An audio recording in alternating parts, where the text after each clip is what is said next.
Assalamualaikum warahmatullahi wabarakatuh. Alhamdulillah, salatu wassalamu ala Rasulillah wa ala alihi washabihi wa wala. Berikut merupakan tugas ujian akhir semester dari saya Zulfikri 2020-19-1034 dari kelas 5A mata kuliah mediasi hukum keluarga Islam mengenai makalah pertama yaitu penyelesaian sengketa arbitrase. Yang pertama ingin saya jelaskan di sini kepada teman-teman kalian, terima kasih atas memberikan waktunya, mau meluangkan waktunya hingga mau berhadir di video kali ini. Oke, mungkin langsung saja kita masuk materinya. Yang pertama yaitu apakah yang dimaksud dengan sengketa konflik, sengketa arbitrase. Jadi sengketa itu adanya suatu pihak yang merasa dirugikan. Misalkan saya merasa dirugikan oleh pihak yang kedua, maka dalam hal ini ada dua cara yang bisa dilakukan oleh saya pribadi untuk menyelesaikan sengketa itu. Yang pertama melalui pengadilan, dan yang kedua melalui badan di luar pengadilan atau arbitrase. Menurut Undang-Undang Indonesia sendiri mengatur tentang penyelesaian sengketa ini di Undang-Undang Nomor 30 Tahun 1999. Ada dua materi yang seperti saya sebutkan sebelumnya, melalui pengadilan, mengikuti tata cara pengadilan, mediator dan pengadilan, dan kita mengikuti segala peraturannya melalui pengadilan. Namun pemerintah juga memberikan opsi kedua, yaitu opsi di mana sebagai pihak yang bersengketa kita dapat meminta pihak ketiga untuk menyelesaikan masalah yang kita hadapi. Nah, cara-cara atau bentuk-bentuk untuk menyelesaikan sengketa ini ada beberapa. Yang pertama adanya mediasi. Mediasi itu pihak yang bersengketa datang ke pihak ketiga, namun pihak ketiga bersifat netral, hanya sebagai mediator saja, tidak memberikan saran atau tidak memutuskan. Kemudian yang kedua, konsiliasi. Berbeda dengan mediasi, konsiliasi pihak ketiga lebih berpengaruh kepada keputusan hasil mediasi. Dia memberikan saran, memberikan kritikan, dan kadangkala beliau juga yang memutuskan. Jadi penekanan pihak ketiga lebih tinggi. Kemudian ada bentuk-bentuk penyelesaian lainnya yaitu full office, yaitu pihak ketiga hanya memberikan fasilitas kantor atau tempat berunding, sementara pihak yang berunding tersebut hanya pihak yang bersengketa antara pihak satu dan pihak kedua. Kemudian bentuk lainnya ada juga yang disebut dengan rent a judge, yaitu menyewa seorang hakim. Jadi seorang hakim yang telah memiliki legal menjadi seorang mediator, dia menyelesaikan sengketa antara dua pihak namun di luar pengadilan, tidak di pengadilan tersebut. Yang paling penting dia harus memiliki surat legal menjadi seorang mediator. Itulah tadi bentuk-bentuk penyelesaian sengketa yang ada di Indonesia, baik itu melalui pengadilan maupun di luar pengadilan. Landasan hukumnya seperti yang saya sebutkan sebelumnya itu Undang-Undang Nomor 30 Tahun 1999. Nah, sekarang saya akan membahas bagaimana sih sejarah daripada penyelesaian sengketa di Indonesia. Tentunya hukum di Indonesia tidak terlepas dari ada masa penjajahan Belanda. Pada masa penjajahan Belanda, kita tahu sendiri hukum berciri khas sangat rasisme, yaitu meninggikan satu suku bangsa tertentu, yaitu bangsa Eropa. Kemudian bagian kedua yaitu masyarakat kelas kedua, yaitu bangsa Timur, bisa Tionghoa ataupun India maupun Arab.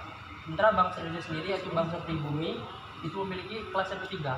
Jadi antara satu sama lain apabila mereka berkonflik atau bersengketa, mereka memiliki tata cara peradilan masing-masing.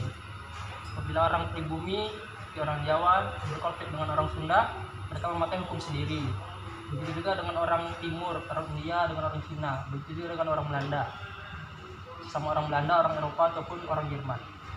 Nah, bagaimana kalau jadinya orang Belanda yang berkonflik dengan orang pribumi?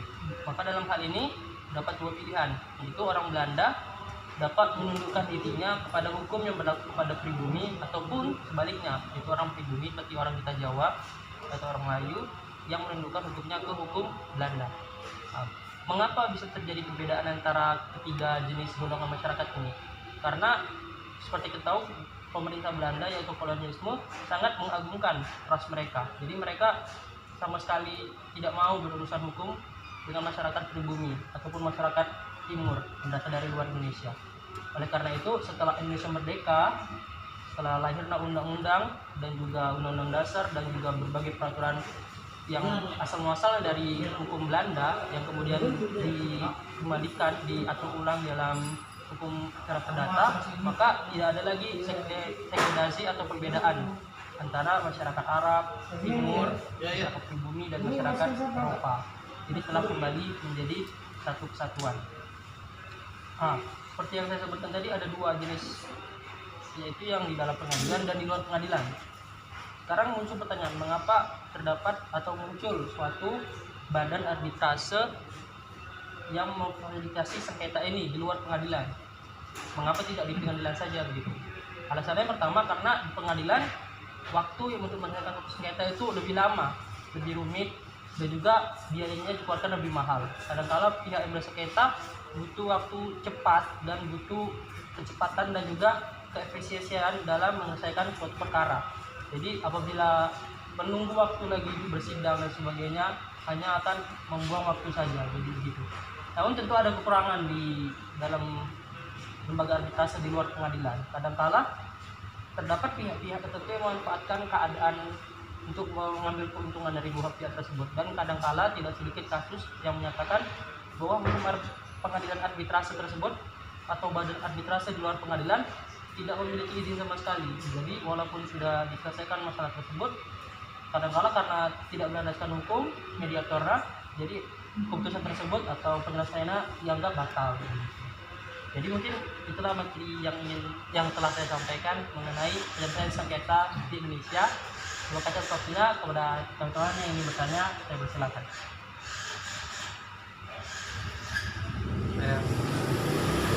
Pertama, kenapa arbitrase di luar pengadilan itu bisa muncul? Terima kasih kepada Bang Teman atas pertanyaannya. Jadi pertanyaannya, mengapa itu bisa muncul? Tentu bahkan sejak zaman Belanda hingga zaman sekarang, badan arbitrase di luar pengadilan masih tetap ada. Terlepas dari seperti yang saya katakan, efisiensi biaya dan waktu, kadangkala mediasi yang di luar pengadilan itu memiliki ketentuan hukum yang lebih ketat daripada di pengadilan itu sendiri. Selain itu, kadangkala pihak yang bersengketa antara satu orang dan dua orang lain yang berasal dari luar negeri misalkan, dia tidak terlalu paham dengan sistem pengadilan di Indonesia. Jadi untuk menyelesaikan itu, mereka hanya menyerahkan sepenuhnya kepada mediator yang menguruskan segala aplikasinya. Mereka hanya duduk bersama untuk menyelesaikan masalah tersebut. Jadi begitu pada apa maksudnya. Kalau tidak, kalau tingkatan hierarki ya, urutannya, dia mana lebih tinggi? Apakah arbitrase yang di dalam pengadilan atau di luar pengadilan? Sebenarnya dalam hal ini pihak yang berarbitrase di dalam maupun di luar pengadilan memiliki sama, tidak ada perbedaan sama sekali. Yang penting badan arbitrase di luar pengadilan tersebut memiliki izin sebagai mediator.